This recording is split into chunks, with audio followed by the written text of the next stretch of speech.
Otto from FemPowerment, and I wanted to make this video to talk about who we are and what we're about. So my vision is to help people recognize and realize their own power.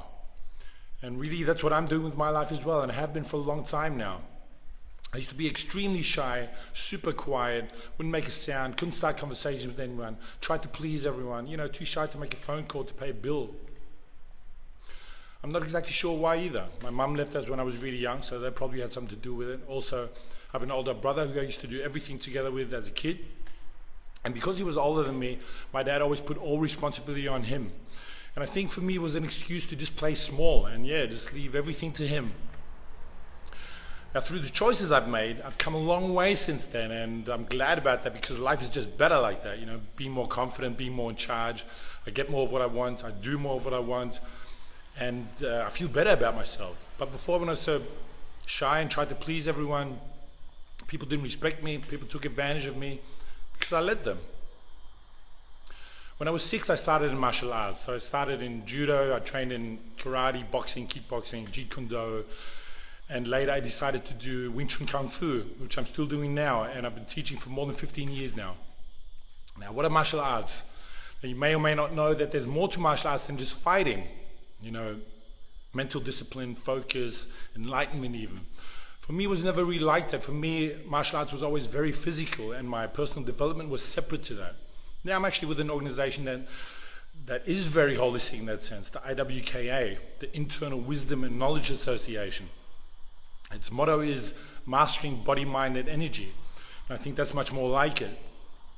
Now, personal development and growth has always been the most important thing in my life. I strive to be the best I can be, to get the most out of life. I want to live. So I've always been very interested in human psychology, how we grow and learn, and how to be happy, how to get what you want, how to be who you want to be. And I've read countless books on those subjects since I'm a teenager. I've also attended many seminars all around the world, in Germany, in France, in Malaysia, in Thailand, in the US, in Chicago, Washington, Vegas, Dallas, Nashville, in Melbourne, and Sydney. And I've easily spent $200,000 to $300,000 on my own personal development, and it was worth it. I never want to go back to who I was before. So what I've realized over the years of teaching martial arts and self-defense was that self-defense and personal development and growth are very much related. My own sister was raped as a teenager. And I know that with what I'm teaching, most situations like that can be prevented, absolutely. Now my sister's very strong now, she doesn't take crap from anyone, and I don't have to worry about her. But if she was like that back then, she probably could have avoided being raped. Now you don't have to go through that to be empowered yourself. And it doesn't have to be about rape or violence even. Being helpless or powerless can manifest in many different ways. Maybe you grew up in a family of yellers, and you just turned out very submissive. Or you're one of those people who always puts everyone else first, always tries to please everyone, always says yes when you really don't want to, and people take advantage of that. I kind of had that problem.